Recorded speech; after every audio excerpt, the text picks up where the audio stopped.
Hello everybody, and welcome back to the Kingdom Hearts HD Dream Drop Distance playthrough, and we begin with a brand new mechanic for the Kingdom Hearts franchise, the dives. So whenever you are entering into a brand new world, you have to dive into it because you're diving into your sleep and your dreams and so on and so forth. Dive mode's pretty fun. It's effectively your gummy ship kind of mode type thing. It's not the most amazing thing in the world. It's not that in depth, and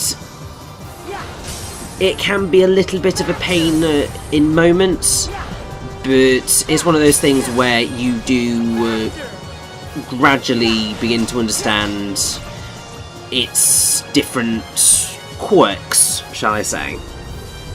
Because you do get ranks on all of these as you go, and so it is definitely recommended to try and get the highest rank, which is, well, I don't know if it's the highest rank, but an A rank on all of the dives, if at all possible, because doing so will allow you to get a Keyblade, and it's a pretty damn good Keyblade, and one of the easier ones to get in the grand scheme of things.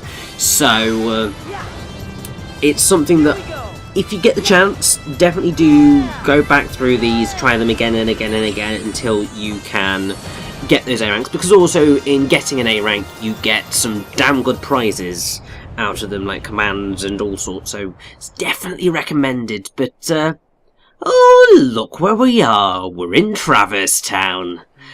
Oh, it's nice to be back again. Huh? This is Traverse Town. Hey, what's with my clothes? Must be more of Master Yen Sid's magic.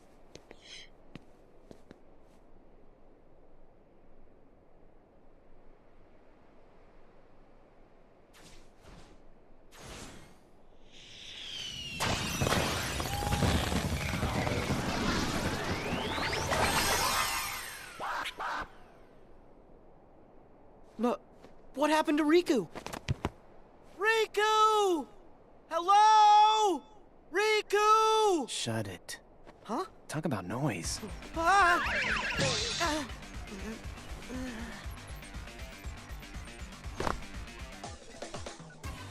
Sora, right? Yeah, but, how do you know that? Looks like you're not a player. A player? Come on, keep up. In the game. Players get marked with the time limit. And this game, I can't afford to lose. I need my game partner. Okay. I don't know about any game, but can I help? What? Time out. Do you trust every total stranger you meet? Look, sorry, you're no good. You're not a player. And my pack's with someone else. Okay, so we can't be partners. Why don't I just help you out as your friend? Now we're friends? It's not that easy. Not saying it is, but you could make it easier. Yeah, sounds great. Whatever. Cool. Lead the way. Whoa.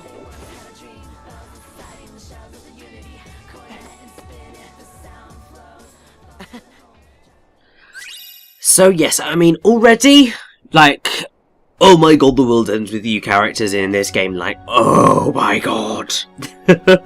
I know so many people were so happy to see the world ends with you getting some recognition.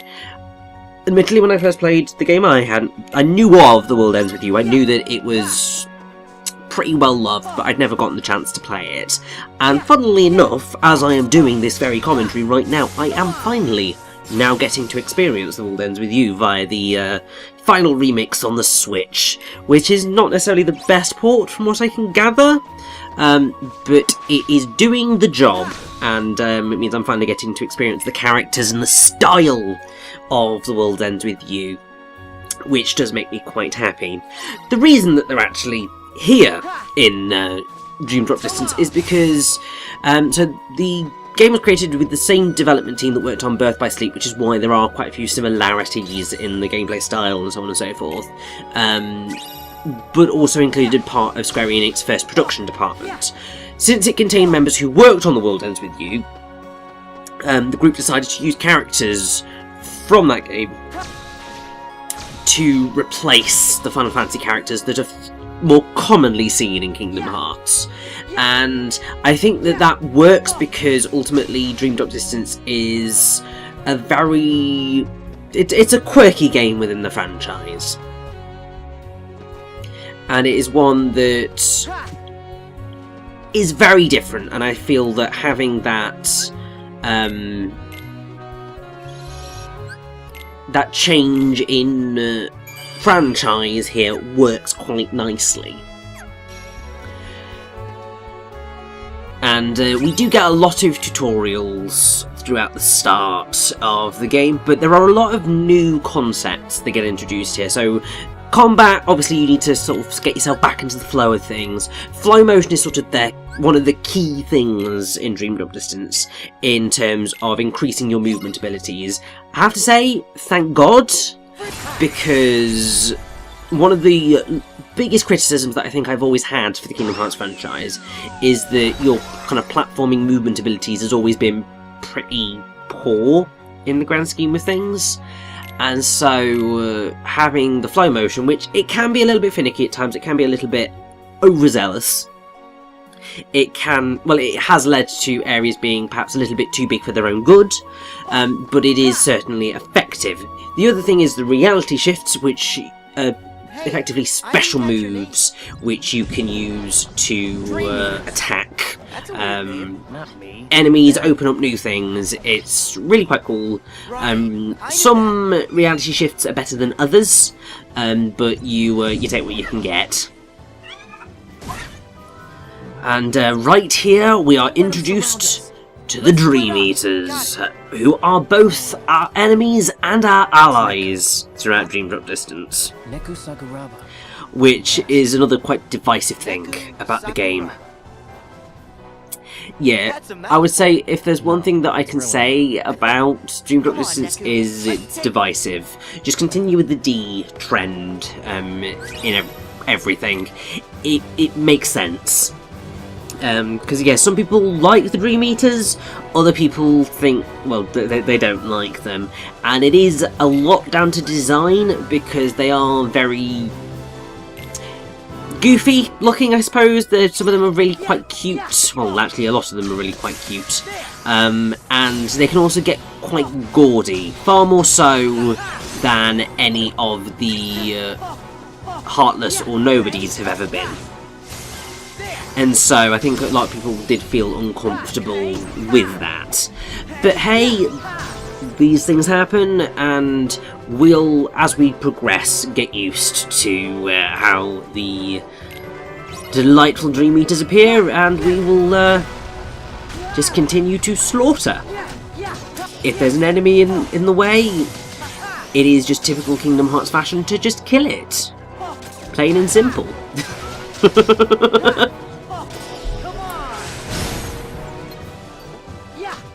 And I will say, it is going to take me a while to get back up to my previous Kingdom Hearts battling skills.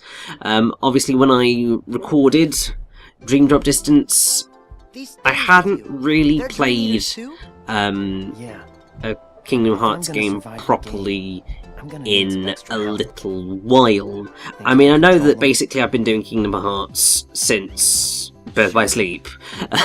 Which, good God, have I really been doing that for that much of this year? If we are like to strike down Xehanort, we need yeah, so my Birth by Sleep playthrough began on April in 2018. I've been doing Kingdom Hearts all year long, pretty much. That is kind of amazing. Sleeping keyholes must So yeah, obviously I be haven't finished found that. I then and haven't physically great played a Kingdom power Hearts game for a retrieved. while. But then As you know, also, every world is I will walled off say from the that next, Dream Drop Distance, preventing gameplay-wise, feels a travel. little bit different to those. But that's something I'll In the go into a little bit more. You could bridge In the these meantime, gaps because the walls were broken, important or plot because you could exposition. open Make sure you special listen. lanes with your keyblades. But your new goals, the sleeping keyholes, are harder to reach. You'll recall in your first journey that you brought many worlds back from the darkness, but some never returned completely. They still sleep, cut off from all outside channels. Not even the Heartless can enter. But these sleeping worlds are said to have their own manner of darkness. They are called Dream Eaters. And there are two kinds. Nightmares, which devour happy dreams. And benevolent spirits, which consume the nightmares. The Dream Eaters will guide you, just as the Heartless once guided you to the keyhole you seek at the heart of each world.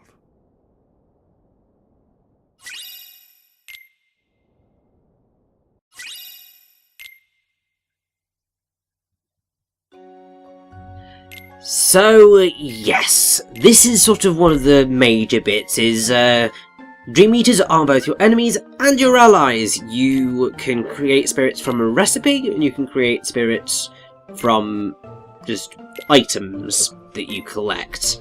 And spirits are the good Dream Eaters, so spirits are good Dream Eaters, nightmares are bad Dream Eaters. And you will be making a use of those good Dream Eaters. And actually it's quite important that you do, because the Dream Eaters are tied into some very, very key major mechanics. Because they are how you're going to get abilities, they are going to be how you get commands. They are your allies in battle, so they are going to help you out in sort of attacking enemies, healing you, using spells, etc. They are your Donald and Goofy for the game, with equally questionable AI at times. But still quite fun to have around. And what you're actually going to see here is the start of a little trend that I am going to follow through for the majority, if not all, of the playthrough. I'm actually going to try to name every single Dream Eater that I create after a character from a musical. Towards the end, probably gonna maybe give that up a little bit, but I'm going to stick with it. Because actually, unlike what has happened in many other playthroughs that I've done as of late, I have actually already finished recording the Dream Drop Distance playthrough, so I already know what's happening. Even if I may not fully remember by the time I get to the end of it how everything rolls down. And actually don't really remember most of the beginning stuff of what I recorded. So really, it's pretty standard for where I'm at whenever I'm doing a commentary of, I know what I'm talking about, but I don't know what I'm talking about. It's going to be hilarious. But yes, this is the ability link. It's sort of like the sphere grid, in a way, from Final Fantasy X, in the sense of you move through the grid in order to unlock abilities and spells and stuff. There are certain roadblocks. The key thing is that you want to level up your Dream Eaters and get them link points, LP points, and that will in turn allow you to unlock more abilities and so on and so forth. Generally, what I would recommend you do is make a list of what abilities you would like. Find out what Dream Eaters have those, and then work towards getting those dream meters and leveling them up. In certain instances, that's not going to be entirely possible early on, and it's probably the one thing that annoys me slightly more than, say, Birth by Sleep ever did. Because the one thing that Birth by Sleep did is that you were able to get things like Once More, Second Chance, and so on relatively early on in the game. And doing that allowed you to survive more challenging battles early on. Dream Drop Distance is actually a relatively challenging game, especially if you're playing on Proud. Like, I'm very happy that I have ended up playing this on Proud, because it's really sort of the way that most Kingdom Hearts games I feel should be played, and at this point, bar the original Kingdom Hearts, I have played, well, maybe Recoded and maybe Days. I've played every other Kingdom Hearts game on Proud. So, definitely Birth by Sleep. Oh no, I didn't do Chain of Memories. Oh, okay, never mind. I've played them all on Proud. I'm a badass is kind of just completely depleted there.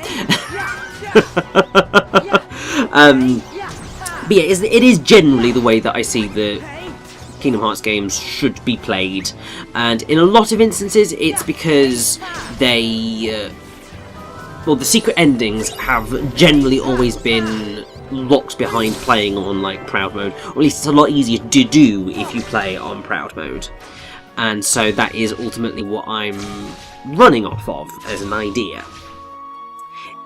It is definitely the case here that playing on Proud mode is easier than playing on Standard mode in terms of getting that secret ending, because it's all linked into these trophies that you can pick up in the trophy shelf, similar to what was in Recoded, actually. If you play in Standard mode, then you need to get 7 trophies. Proud mode is 5 trophies. Critical, the most difficult challenge in the game, is 0 trophies. You just need to beat the damn game and do sort of bits and bobs at the end. Which is, there's quite a lot of stuff there, but either way, we have made it to the 3rd district. We have got our first Dream Eater, and yeah, what the hell is going on, Neku? We had a bargain. And oh, for God's sake, you've not bargained me off for someone, have you? Like, seriously? No way! Hey, that wasn't the deal. You said you wouldn't hurt him. Don't! Neku! They're too dangerous! What? Why am I so sleepy?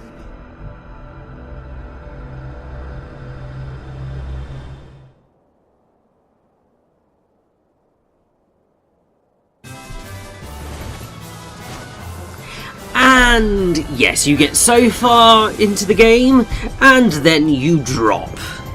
So now we switch over to playing as Riku, making it sort of really the first time, well no, second time that he is properly playable in the franchise. The first time was obviously Chain of Memories and Rechain of Memories.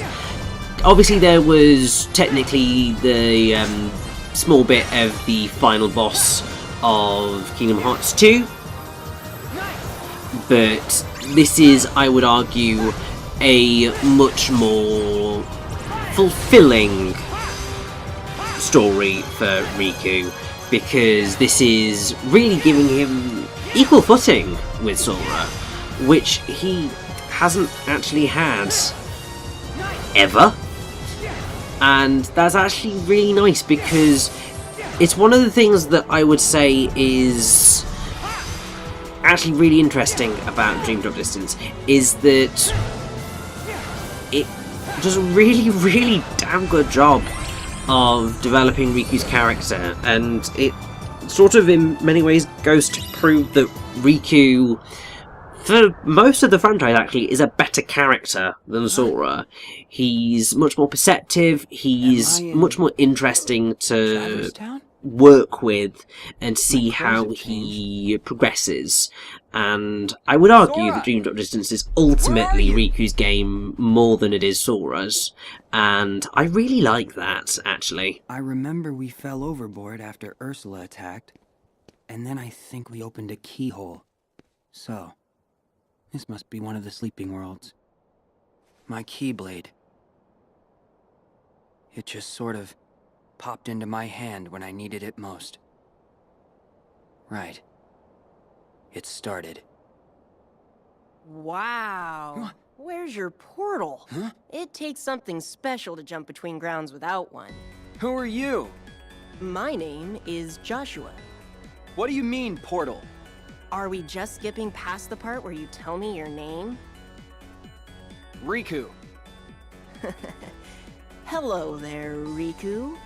Portals are like gateways that link up our worlds. Apparently, the world you and I are standing in right now, well, there are 2 copies of it. It's been sort of split in half. Portals are what let folks like us cross between them. There can be 2 of a world? The world is as many things as people need it to be. The concept that we all live in the same world, that's just in our heads. Surely you knew. I'll tell you what, Riku. I've got a little errand for you. Sorry. I don't trust you. At least hear me out. I'm looking for a girl named Rhyme. She's the key to the portal. And on the other side, who knows who we'll find? Maybe even your friend, Sora. You know Sora? Now I have your attention. But unfortunately, I don't know where he is. If he's not in this version of the world, I can only assume he has to be in the other one. Simple logic. Okay. You want to find Rhyme? You got it. Let's go.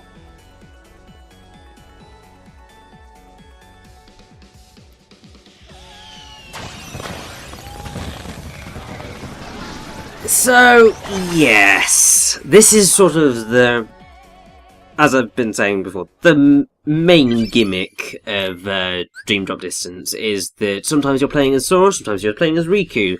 There is a thing called a drop gauge, which we'll get introduced to soon-ish, not now, but soon-ish, where basically you will flit between them. So once the drop gauge goes to 0, you will be forcibly switched to the other character, no matter what you're doing. Really, that is one of the most contentious bits of Dream Drop Distance. A lot of people really do not like that system. I totally get why, because the way that I think a lot of people play is you sit down, you want to play through one kind of world in one go, you don't want to be interrupted whilst you're doing that. And what the drop gauge does is that it makes you do that. And sometimes you might be in the middle of a boss fight when you drop, you might be just, like, have just gotten past a really challenging fight, and then it's going to drop you before you can save or reach a save point, and then you are kind of completely bugged because you're going to have to do all that again, because when you drop, you are then brought back to the first, well, the start of the room that you were in. And that can be really annoying for a lot of people, and I totally get it. It's certainly one of the things that in this run I did find to be a little bit more frustrating than when I first played Dream Drop Distance. I think because I was much more willing to go with the flow, I suppose, than I had been here. Because here it's very much I want to do it in that set structure. For Traverse Town and for the final world of the game, I am going to alternate a lot more than I would do otherwise. More so, we're going to alternate where I should alternate. Which is funny because I've got plenty of dreams. But they're definitely I'm going to attacking do me. all of the other worlds kind of So, contained and you think I'm a explain the dreamer? process behind that.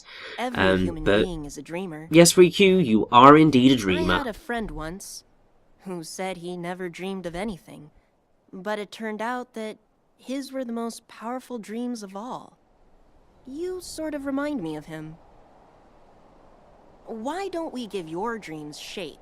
In this world, they take form as dream eaters, which can become great allies.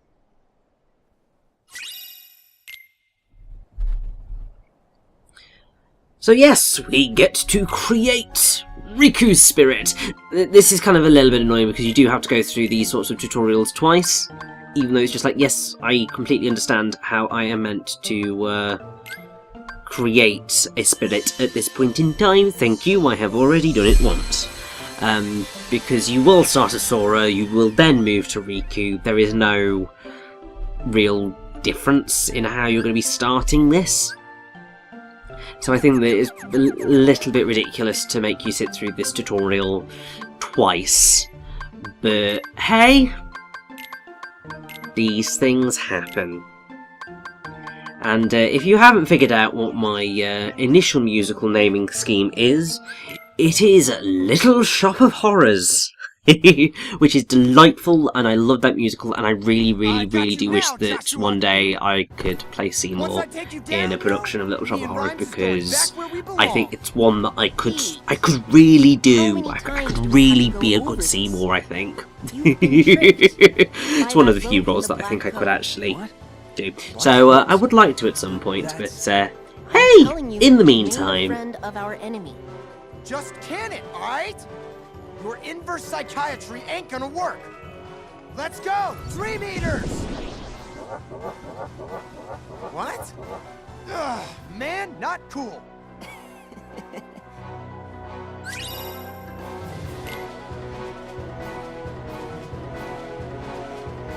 So yes, we have more World Ends With You characters. This is actually probably the only time where we are going to actually fight a spirit. But that's fine. We're getting introduced to a rather cool thing here, linking with spirits. Basically, you can use a link attack, and you link with your spirits, and you can do badass moves. Ultimately, I do feel that Sora got the better end of the stick here. He has a lot greater variety in terms of link attacks, and also he is completely invulnerable whenever he is using his link attacks. So, immediately, a lot better than what Riku's are. Because what Riku's do is they put you into what are effectively like the command styles in Birth by Sleep and so on and so forth, which are quite cool. They are really enjoyable to use, but you can still be hurt during them, and they aren't always necessarily the most effective thing for the battle that you're in at that time, and can actively go against you. So I suppose because Riku is better than Sora in other ways, like his blocking and his dodging, it balances out in a way, I suppose. I know the feeling. Why am I suddenly so sleepy?